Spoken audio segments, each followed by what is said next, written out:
Welcome back to Grief Inspired. My name is Catherine McNulty, and on this channel, we talk about all things relating to your grief. So I give you practical education and tools that you can use along with the hope and inspiration that you need to live your life stronger than grief. Today's video is a little bit different. It is a special video to me. It is a tribute to not only a fantastic human, to a friend of mine that I am happy to call a friend, and to a woman who dedicated the majority of her life to helping people through hospice and then grief as a result of losing someone that they love. She is an inspiration to me, and I'm so excited to share a little bit of her with you today.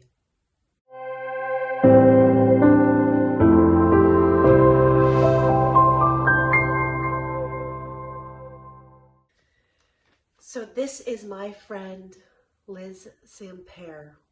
In memory of, I went to her funeral this past Friday, and Liz was first a nurse who dedicated her life to hospice.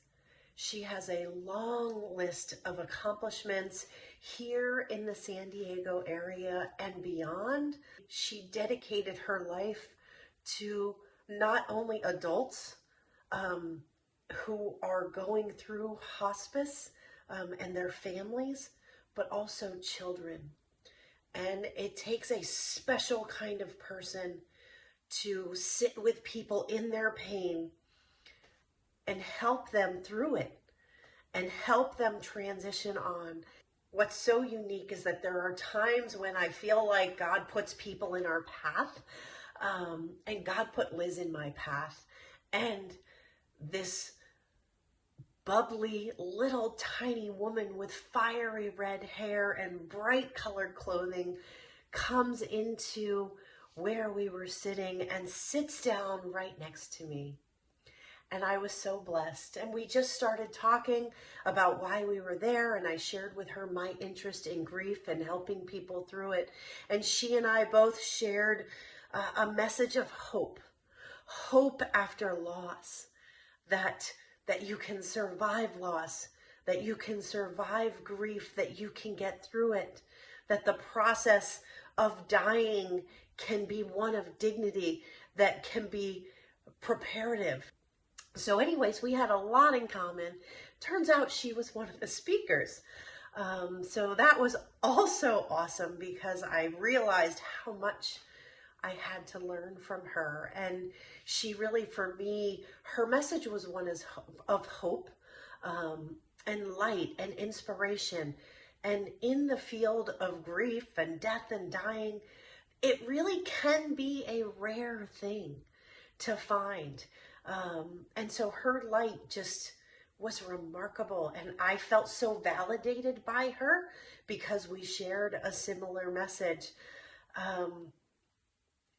Explained to me her reason for going into hospice in the first place was because when she was in nursing school, her mother was suffering from cancer and ultimately died of the illness while she was in nursing school. And so it was a natural progression for her to want to help others through that process. And I share that with her. I lost an infant, and what we share is the need to use the experience that we have gone through really to help and to serve others. Her funeral was exactly as we had talked about, because she shared with all of us that you can plan your funeral, that you can plan what it's going to be like, that you can choose what people, the readings that are going to be. We obviously were both Catholic, and so there were readings. So she chose those. And I remember sitting during the funeral and thinking, this is exactly Liz. And I know she had her hand in all of this, and her two beautiful daughters were there.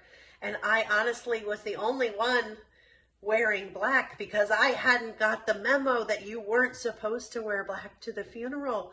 Because like her in her day-to-day life, wearing these bright colors and her fiery red hair, she wanted that.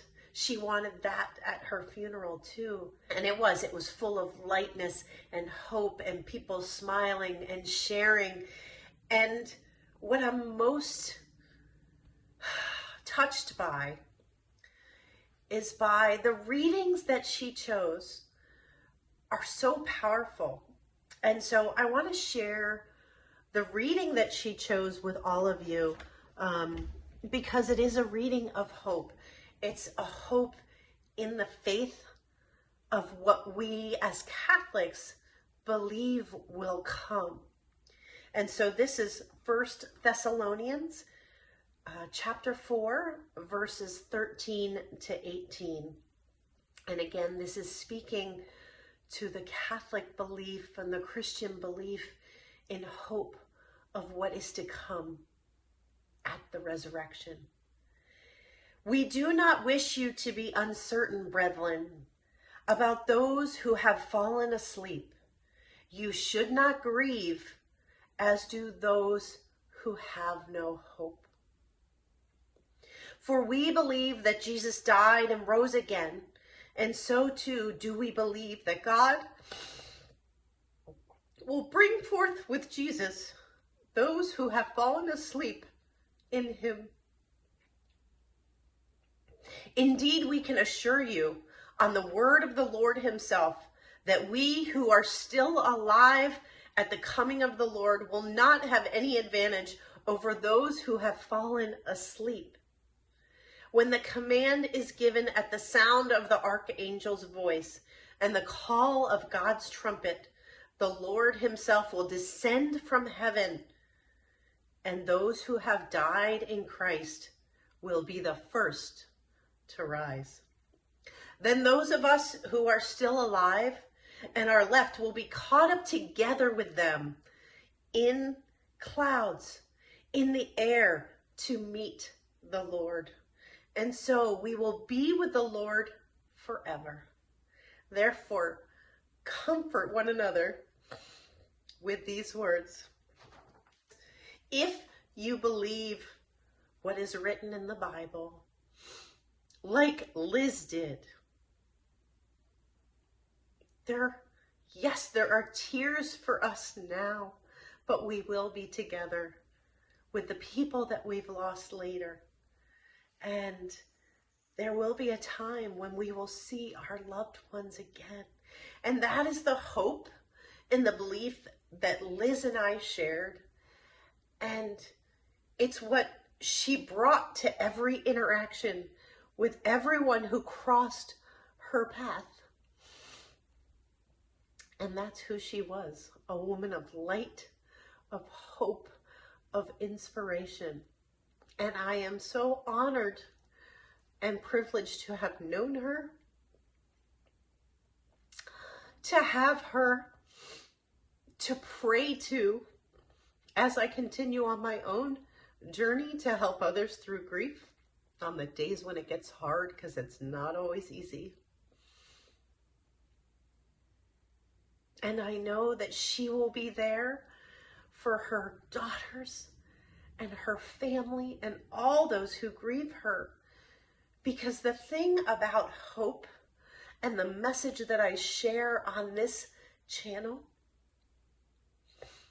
is that the love that you have in your heart for whoever it is you're missing, although they leave this world physically, that love will never die. And if you lean into it, and if you use it to inform your future, that love can only grow as time goes on. Take that with you. Let it inform you. Carry it with you. And know that our loved ones never leave us completely, because they are in our heart. They've impacted who we are. And that impact can never be underestimated.